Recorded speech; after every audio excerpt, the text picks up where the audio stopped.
Hello दोस्तों, स्वागत है आपका मेरे चैनल सोलेट्स स्टडी में। इस वीडियो में हम बात करेंगे रैयतवाड़ी व्यवस्था के बारे में। जो पिछली वीडियो में मैंने भू राजस्व की नीतियों में इजारेदारी व्यवस्था और अस्थायी बंदोबस्त के बारे में बता दिया था, तो इस वीडियो में हम बात करेंगे रैयतवाड़ी व्यवस्था के बारे में। तो दोस्तों, रैयतवाड़ी व्यवस्था क्या थी? उस समय की हम बात करें तो उस समय शासन में थे थॉमस मुनरो। और थॉमस मुनरो जो थे वो सैनिक से लेकर प्रशासक तक का उनके पास ज्ञान था। तो उन्होंने क्या किया कि एक ऐसी व्यवस्था लाई जो क्या थी, इजारेदारी व्यवस्था और अस्थायी व्यवस्था से क्या थी, आगे थी। इसमें किसानों को बड़ी राहत मिली थी। बात करें दोस्तों कहाँ कहाँ लागू था, तो ये मद्रास और बॉम्बे के क्षेत्रों में लागू था। और इसका लागू होने का समय है 1820, यानी ये कब लागू हुआ? 1820 में। 1820 में जब ये लागू हुआ दोस्तों, तो ये अन्य क्षेत्रों में भी, जैसे आंध्र प्रदेश, तमिलनाडु, कर्नाटक और महाराष्ट्र के कुछ कुछ क्षेत्रों में भी चल रहा था उस समय। बात करें दोस्तों इसमें इसे लाने की ज़रूरत क्यों पड़ी? क्योंकि इजारेदारी व्यवस्था और अस्थायी बंदोबस्त में क्या थे कि कुछ कमियां थी, जिसकी वजह से बहुत सारी परेशानियां झेलनी पड़ रही थी किसानों को। उसमें होता क्या था, अस्थायी बंदोबस्त में जमींदारों ने बहुत ही अत्याचार किया किसानों के ऊपर। तो जिससे क्या हुआ कि सरकार ने कुछ अच्छी चीज़ें लाने की कोशिश की। इसका उद्देश्य था दोस्तों ज़मींदार। पहला था दोस्तों, ज़मींदारों से क्या किया गया, ज़मींदारों को अस्थायी बंदोबस्त में कार्य दिया गया था कि आप क्या करेंगे, कर वसूली का कार्य करेंगे। जिसमें क्या किया गया था, 10/11% का। तो उन्होंने क्या किया कि ज़मींदारों को उस पद से हटा दिया कि आप कर वसूली का काम क्या नहीं करेंगे, ज़मींदार नहीं करेंगे। और क्या दिया गया दोस्तों, खेती की उत्पादकता बढ़ाना और तथा आय वृद्धि।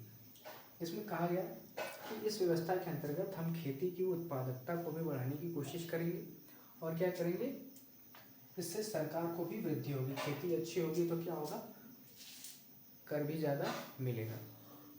अगला है दोस्तों मालिक। इसमें क्या किया गया दोस्तों, किसानों को उनका हक दिया गया।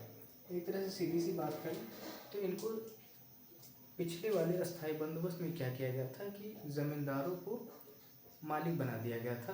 किसका? खेतों का। इसमें क्या किया गया कि किसानों को जमींदारों के स्थान पर रखा गया। यानी अब किसान क्या कर सकते थे, किसान सीधे सरकार को कर दे सकते थे। यानी कि अब बीच में जमींदार नहीं था, यानी किसान का संपर्क सीधे सरकार से था। और इसमें एक सबसे बड़ी समस्या थी दोस्तों कि प्राकृतिक आपदाओं में कोई छूट नहीं थी। यानी कि अगर आपकी फसल प्राकृतिक आपदा या भूकंप या बाढ़ से ग्रसित हो जाती है, फसल आपकी खराब हो जाती है, तो उसमें कोई छूट नहीं थी। ये सबसे बड़ी प्रॉब्लम थी उस समय।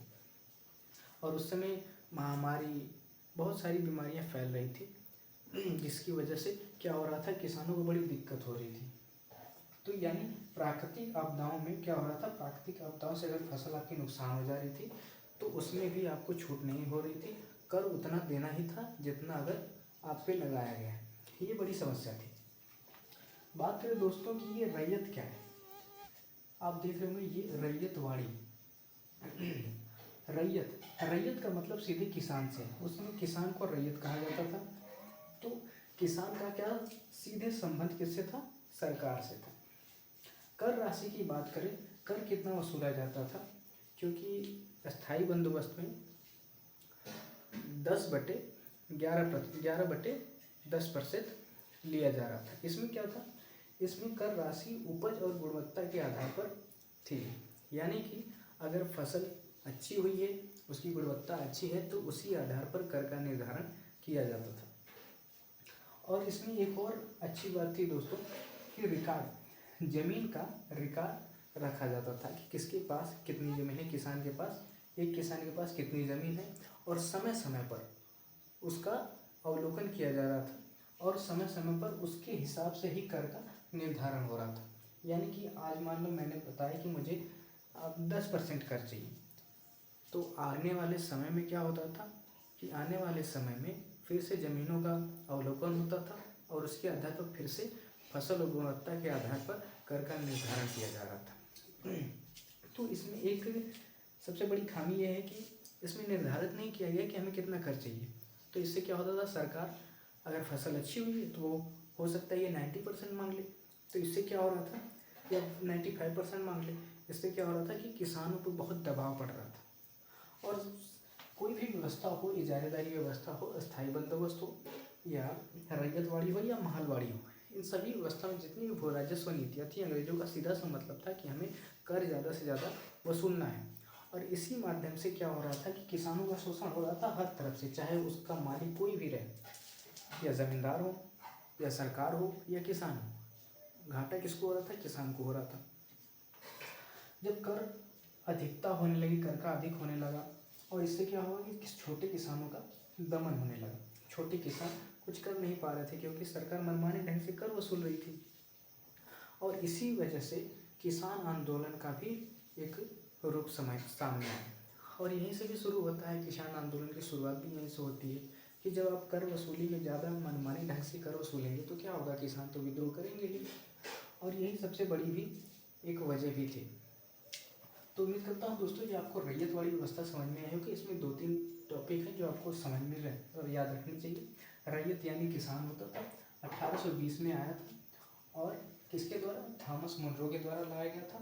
कहाँ लागू था, मुख्यतः मद्रास और बॉम्बे के क्षेत्रों में, और अन्य क्षेत्र भी थे, लेकिन इसमें कुछ क्षेत्रों में ही, इनके कुछ क्षेत्रों में ही लागू था। तो रैयतवाड़ी व्यवस्था दोस्तों समझ में आ गया होगा आपको। और रैयतवाड़ी व्यवस्था बस इतनी ही है, इतना ही समझना है। मिलते हैं अगली वीडियो में, उसमें हम बात करेंगे महलवाड़ी व्यवस्था की। Thank you.